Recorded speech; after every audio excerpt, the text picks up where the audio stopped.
सिवाड़ा दुर्ग राजस्थान के बाड़मेर जिले में स्थित है।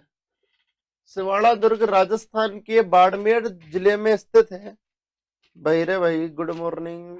जय तेजा बाबा की और भवड़ चौधरी, जय तेजा बाबा की। बिल्कुल, गिरिराज महाराज की जय। रोहित सोनगर, गुड मॉर्निंग गुड मॉर्निंग भाई। सिवाड़ा दुर्ग बाड़मेर में स्थित है।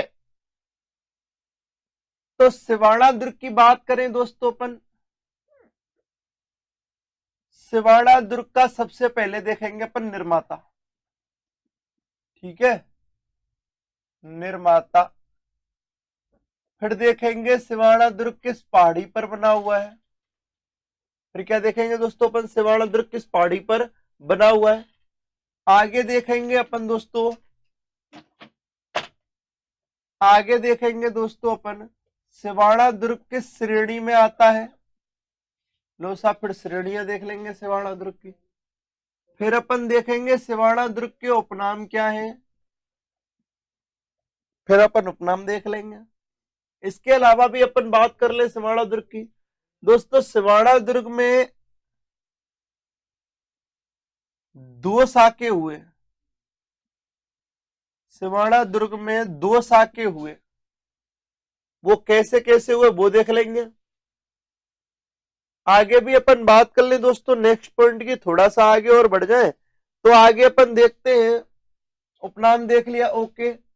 सिवाड़ा दुर्ग बाड़मेर जिले में स्थित है, जिसका निर्माता था दोस्तों वीर नारायण पवार। वीर नारायण पवार, याद रखना दोस्तों, सिवाड़ा दुर्ग बाड़मेर में स्थित है, जिसका निर्माता था वीर नारायण पवार।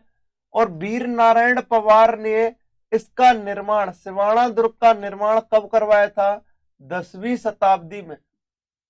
कब करवाया था दोस्तों? 10वीं शताब्दी में करवाया था। पहाड़ी है दोस्तों, हम बात कर लें यहां पर, ये हल्देश्वर पहाड़ पर स्थित है। कौन से पहाड़ पर? हल्देश्वर पहाड़ पर स्थित है। और ये जो हल्देश्वर पहाड़ है 56 की पहाड़ियों में स्थित है। हल्देश्वर पहाड़ 56 की पहाड़ियों में स्थित है। हल्देश्वर पहाड़ कहां स्थित है दोस्तों? 56 की पहाड़ियों में स्थित है। इसके अलावा इसकी श्रेणी देख लूं, जब वह दुर्ग जो पर्वत या पहाड़ी पर बना हुआ हो, जो वह दुर्ग जो पर्वत या पहाड़ी पर बना हुआ हो, वह दुर्ग जो पर्वत या पहाड़ी पर बना हुआ हो दोस्तों, उस दुर्ग को क्या कहते हैं, कौन सी श्रेणी में रखते हैं अपन? उसको श्रेणी में रखते हैं गिरिदुर्ग की श्रेणी में। कौन सी श्रेणी में रखते हैं दोस्तों? गिरिदुर्ग की श्रेणी में रखते हैं। वह दुर्ग जो पर्वत या पहाड़ी पर बना हुआ हो, कौन सी श्रेणी में आता है? गिरिदुर्ग की में। लेकिन दोस्तों याद रखना, इसके चारों ओर वन क्षेत्र भी है। इसके चारों ओर और क्या है? वन क्षेत्र भी है। तो वन क्षेत्र होने के कारण इसको अपन एरड़ या वन दुर्ग की श्रेणी में भी रखते हैं। तो दोस्तों ये दो श्रेणियों में प्रमुखतः आता है, एक तो गिरिदुर्ग की श्रेणी में आता है, एक एरड़ दुर्ग की श्रेणी में आता है। एक गिरिदुर्ग में और एक एरड़ दुर्ग में। ओए लाइक कर दो रे सभी के सभी, जल्दी जल्दी कर दो। हाँ लाइक जरूर करो दोस्तों, पहले अपन टॉपिक तो पढ़ ही रहे, लाइक जरूर कर दो सारे के सारे, लाइक कर दीजिए दोस्तों। इधर देखो, श्रेणी है गिरिदुर्ग प्लस एरड़ या वन दुर्ग की श्रेणी।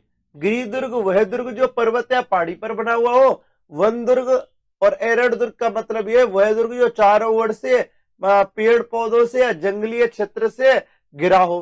तो इसके चारों ओर भी दोस्तों कुछ पेड़ पौधे भी पाए जाते हैं और एक प्रमुखतः झाड़ी पाई जाती है, कूमट की झाड़ी। कौन सी झाड़ी? कूमट की झाड़ी। तो दोस्तों आप आगे पर बात करते हैं उपनाम। उपनाम की बात करें, सबसे पहले फर्स्ट जालोर की कुंजी। जालोर की कुंजी,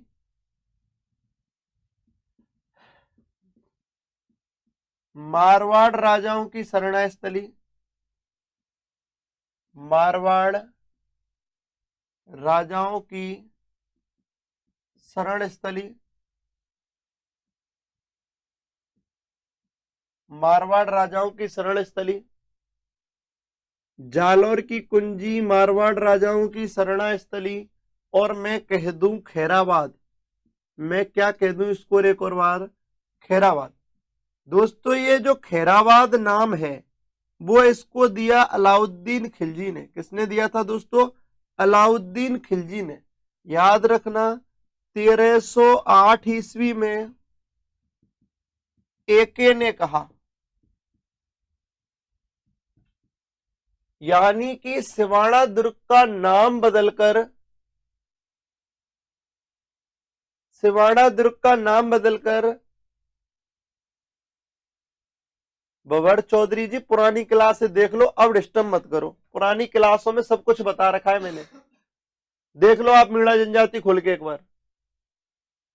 उपनाम जालौर की कुंजी मारवाड़ राजाओं की शरण स्थली और खैराबाद 1308 में एके ने, ध्यान रखना 1308 में जब अलाउद्दीन खिलजी ने कमालुद्दीन गुर्ग को भेजा था, तो कमालुद्दीन गुर्ग ने जब सिवाड़ा के शासक सातल देव की, मतलब सातल देव की यहाँ पर क्या कर दी, युद्ध में परास्त कर दिया और वो लड़ते हुए मारे जाते हैं, तो सिवाड़ा दुर्ग पर अधिकार कर लेता है कमालुद्दीन गुर्ग। और कमालुद्दीन जो गुर्ग होता है वो इंफॉर्मेशन भेजता है अलाउद्दीन खिलजी के पास, तो अलाउद्दीन खिलजी इसका नाम बदलकर क्या रख देता है, खैराबाद रख देता है।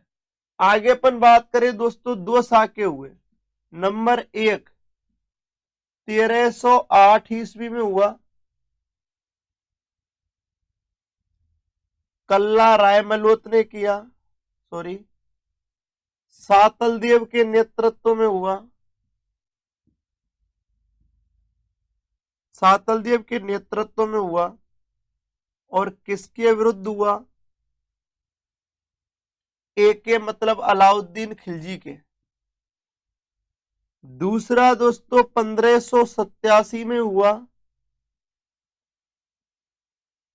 कल्ला रायमलोत के नेतृत्व में हुआ।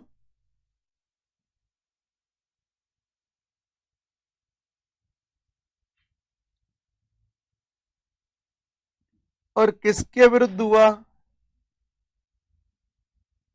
अकबर के। किसके विरुद्ध हुआ दोस्तों? अकबर के। आगे अपन बात करें नेक्स्ट पॉइंट की, दो साके की बात करें कि 1308 में सातल देव के यहां हुआ, और सातल देव ने किसके विरुद्ध किया? अलाउद्दीन खिलजी के विरुद्ध किया। 1587 में कल्ला रायमलोत ने किया, और किसके विरुद्ध किया? अकबर के विरुद्ध किया। ढंग से समझना दोस्तों, वापस देखो नेक्स्ट पॉइंट को।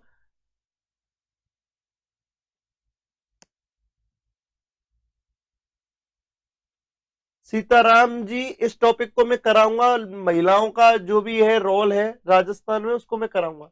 इधर देखिए अब सारे के सारे निर्माण, भाई इसका सिवाड़ा दुर्ग का निर्माता था वीर नारायण पवार, 10वीं शताब्दी में इन्होंने निर्माण करवाया। इसके अलावा दोस्तों ये हल्देश्वर पहाड़ पर स्थित है। हल्देश्वर पहाड़ 56 की पहाड़ियों में बाड़मेर में स्थित है। दोस्तों इसकी श्रेणी है गिरिदुर्ग और एरड़ दुर्ग। गिरिदुर्ग वह दुर्ग जो पर्वत या पहाड़ी पर बना हुआ है, और दोस्तों एरड़ या वन दुर्ग वह दुर्ग जो चारों ओर से काय से, जंगल से या फिर वन क्षेत्र से घिरा हुआ है। इसके 3 प्रमुख उपनाम है, जालौर की कुंजी, मारवाड़ राजाओं की शरण स्थली और खैराबाद। खैराबाद क्यों है ये तो मैंने बता दिया, लेकिन ये 2 नाम और बता दूं। जालौर की कुंजी तो दोस्तों इसलिए कहते हैं क्योंकि जालौर दुर्ग तक पहुंचने के लिए पहले सिवाड़ा के अंदर होकर या सिवाड़ा को जीत कर पहुंचना होता था, इसीलिए इसको कहते हैं भाई क्या, जालौर की कुंजी। मारवाड़ राजाओं की शरण स्थली, ऐसा कहते हैं मारवाड़ के शासकों को जब जब संकट आता वो आकर काय में शरण लेते दोस्तों, सिवाड़ा दुर्ग में। और ऐसा 2 बार हुआ, आपको बता दूं, मालदेव और अपने फेमस राव चंद्रसेन ने इसमें आकर क्या ली, शरण ली। आगे अपन बात करें दोस्तों, 2 साके हुए हैं 1308 में, सातल देव ने किया, अलाउद्दीन खिलजी के विरुद्ध किया है। पहला सातल देव के नेतृत्व में हुआ है, दूसरा कल्ला रायमलोत के नेतृत्व में हुआ है। ये कल्ला रायमलोत वही शासक है सिवाड़ा के, एकमात्र शासक जिन्होंने अपने जीवित रहते हुए मरसिये लिखवाए। मैं हिस्ट्री में पढ़ाया था मरसिये क्या होते हैं दोस्तों, याद रखना, किसी व्यक्ति की मृत्यु के बाद उसकी याद में कहे जाने वाले, तारीफ में कहे जाने वाले दोहे, पद्यरूपी दोहे, क्या कहलाते दोस्तों, मर्सिये कहलाते हैं। और मर्सिये अपने जीवित लिखवाए थे किसने, कल्ला रायमलोत ने। और किस पर लिखवाए थे, पृथ्वीराज राठौड़ पर। हिस्ट्री में बताया था। तो दो साके हुए, 1308 में हुआ एक, सातल देव ने किया, अलाउद्दीन खिलजी के विरुद्ध किया। और दोस्तों 1587 में कल्ला रायमलोत के विरुद्ध अकबर ने किया। आ रही है। गुड मॉर्निंग साहब, नेहा मैडम, कमल कुमार, बरगोड, जो भी हो आप, स्क्रीनशॉट ले लीजिए दोस्तों, अपन आगे बात करते हैं। स्क्रीनशॉट ले लीजिए सारे के सारे। सिवाना दुर्ग के अन्य उपनाम,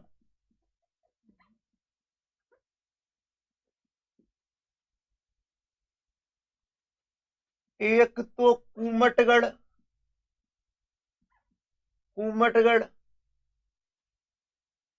अन्य नाम क्या है दोस्तों, पहला कुमटगढ़, राजेश जी गुड मॉर्निंग।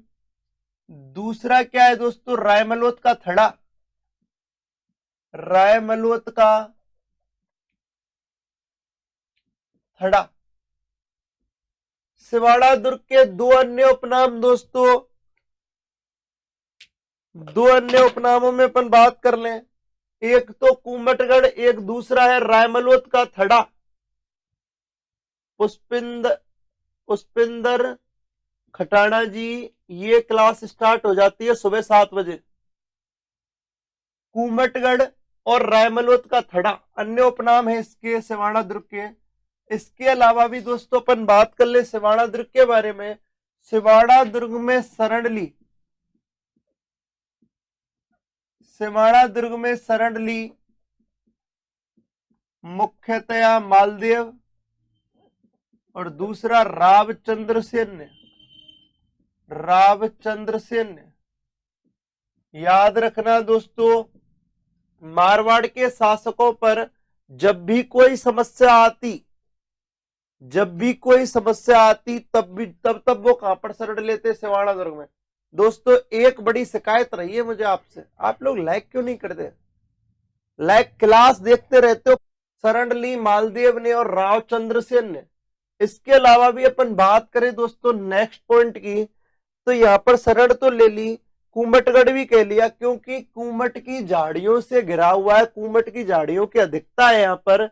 आगे अपन बात करें नेक्स्ट पॉइंट की, यहां पर शेरे राजस्थान के नाम से मशहूर जयनारायण व्यास को बंदी बनाकर रखा गया। बंदी बनाकर रखा गया किसको दोस्तों, जय नारायण व्यास को। किसको बंदी बनाकर रखा गया दोस्तों, जय नारायण व्यास को बंदी बनाकर रखा गया। जय नारायण व्यास को दोस्तों काय में, सिवाना दुर्ग में। कहां पर रखा गया, सिवाना दुर्ग में बंदी बनाकर रखा गया था। अब बात कर ले जय नारायण व्यास क्या थे। देखो जय नारायण व्यास के बारे में आप सब लोग लगभग जानते ही हो। जय नारायण व्यास की अपन बात कर लें, जय नारायण व्यास का उपनाम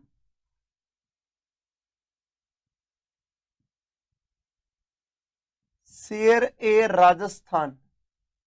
उपनाम क्या है दोस्तों, शेर ए राजस्थान। इन्होंने अपनी 2 पुस्तक लिखी, जय नारायण व्यास ने अपनी 2 पुस्तकें लिखी। बहुत बढ़िया दीवाना एम स्टडी, बहुत बहुत धन्यवाद। इन्होंने अपनी 2 पुस्तक लिखी,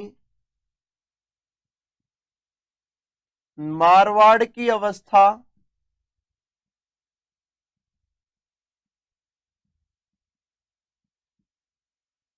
और पोपावाई की पोल।